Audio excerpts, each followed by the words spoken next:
اصلی کہانی ہے جو بیچ میں ہم سب کو جو اصل میں ڈر لگتا ہے نا، جب ہمارا سگا باپ مر جاتا ہے اور اس کو قبر میں اتار رہے ہوتے ہیں، تب ہمیں پتہ چلتا ہے کہ بھائی میری باری بھی آ گئی۔ اصلی کہانی ہے جب سب قبرستان جاتے ہیں تو ہمیں یاد آتا ہے کہ نہیں کوئی بھی نہیں کام آنا، اصلی وہ مسجد والا بندے کام آنا ہے میرے، اگر کام کا ہوا تو۔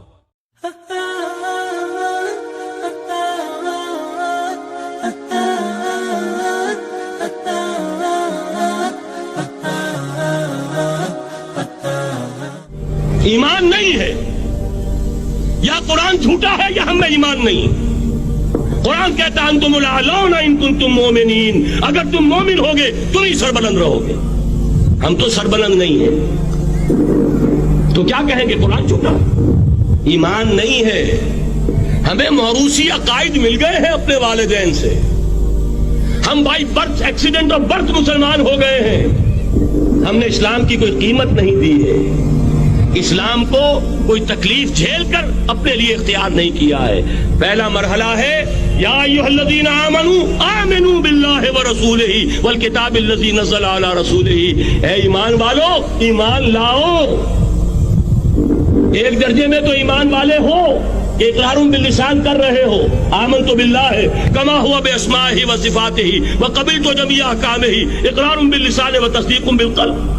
آمنت باللہ وملائکتہ وکتبہ ورسلہ والقدر خیرہ وشرہ من اللہ تعالی والبعث بعد الموت، لیکن یہ اقرار باللسان ہے، کبھی ذرا دلوں میں جھانکو، تصدیق بالقلب ہے۔ تصدیق بالقلب ہو جائے تو زندگی کا نقشہ بدل جائے، سوچ بدل جائے، ترجیحات بدل جائیں۔ آج زندگی سب سے عزیز ہے، پھر شہادت کی موت اس سے کہیں زیادہ عزیز ہوگی۔ نشان مرد مومن باتو گویم جو مرد آیت تبسم بر لبے اوست۔ تو پہلا مرحلہ ہے ایمان کی تجدید، ایمان کو تازہ کرو، ایمان کو تازہ کرو، اور اس کے لیے منبع اور سرچشمہ قرآن حکیم۔ هو الذی ينزل علی عبدہ آیات بینات لیخرجکم من الظلمات الی النور۔ قرآن سے ہی لوگوں کو بلاؤ، تلاوت آیات کے ذریعے سے لوگوں کو کھینچو، یہ میگنیٹ ہے جو سلیم الفطرت لوگوں کو کھینچ لے گا، پھر اسی کے ذریعے سے تزکیہ کرو۔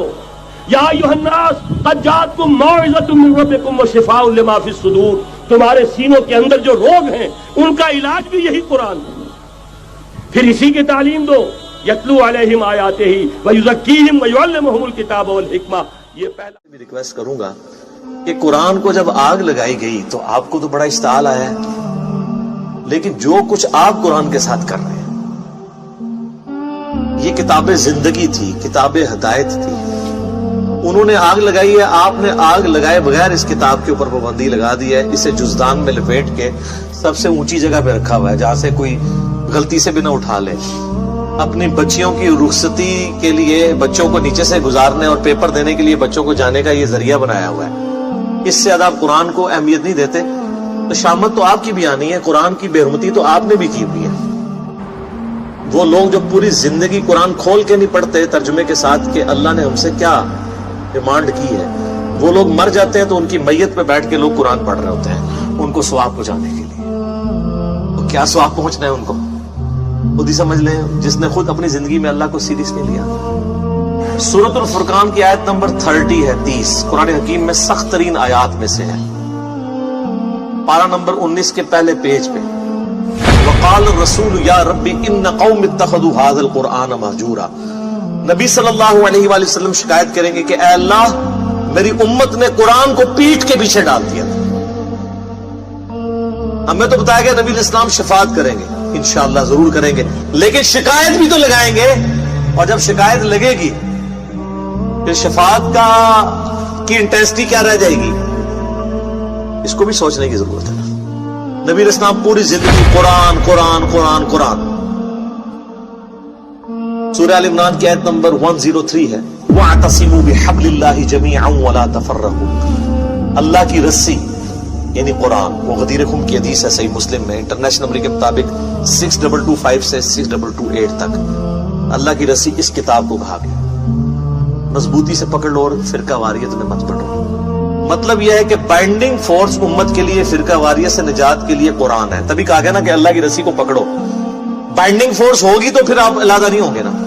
اور اس کو وائس ورثہ بھی کر لیں کہ جو اللہ کی کتاب کو چھوڑے گا وہ لازمی فرقہ واریت میں پڑ جائے گا، اینڈ وائس ورسا۔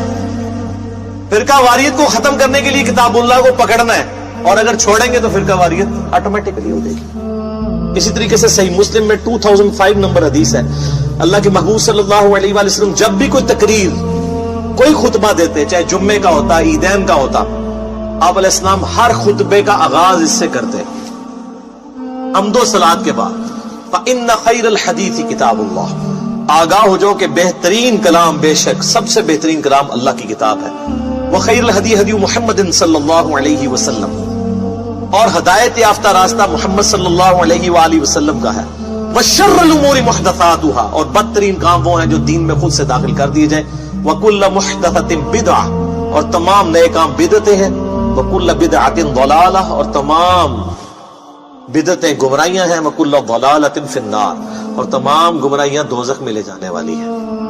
یہ صحیح مسلم میں بھی، سنن نسائی میں بھی، ابو داؤد ترمذی ابن ماجہ میں بھی سکیٹرڈ فارم میں یہ سارے خطبے موجود ہیں۔ تو نبی علیہ السلام پوری زندگی جس کتاب کو ایمفسائز کرتے رہے، اس کتاب کو آگ لگانے پر کافر پر تو غصہ ہے، جو آپ نے انٹلیکچوئل آگ اس کتاب کو لگا رکھی ہے، فزیکل آگ نہیں لگائی ہوئی، لیکن اینڈ ریزلٹ یہ ہے کہ انہوں نے بھی کتاب اللہ کی توہین کی، آپ نے توہین اس حوالے سے کر دی کہ قرآن کے اوپر عمل ہی نہیں کیا، قرآن کو جزدان میں لپیٹ کے رکھ دیا، اس کا ترجمہ ہی نہیں پڑھا۔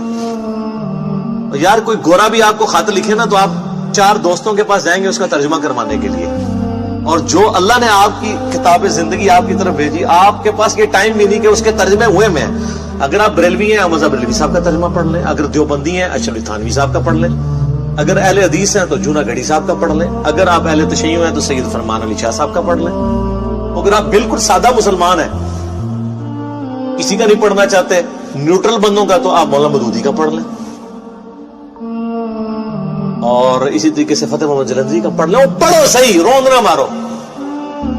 تو قرآن کو انہوں نے آگ لگائی بھی ہے، اور آپ نے آگ لگائے بغیر قرآن بین کیا ہوا ہے، اور اس سے بڑھ کر یہ کہ انڈیا پاکستان بنگلہ دیش کا مولوی کہتا ہے قرآن ڈائریکٹ نہ پڑھنا گمراہ ہو جاؤ گے۔ یہ جو یہودی نما مولوی آپ کے ممبر پہ چڑھا ہوا ہے، اگر آپ کو کوئی یہودی عیسائی آ کے قرآن نہیں ڈائریکٹ پڑھنا آپ گمراہ ہو جاؤ گے، آپ کہیں گے اللہ کا دشمن ہے، اور اگر مولوی کہتا ہے تو آپ کہتے ہیں سبحان اللہ بالکل صحیح کہہ رہے ہیں مفتی صاحب۔ تو اس کی پھکی میرے پاس ہے، اس سے کہ ہم ڈائریکٹ قرآن پڑھتے بھی نہیں ہیں، ہم تو احمد بریلوی صاحب سے پڑھ رہے ہیں کیونکہ ترجمہ انہوں نے کیا ہوا ہے۔ آپ بتائیں آپ کو قرآن زیادہ آتا ہے یا احمد بریلوی صاحب کو؟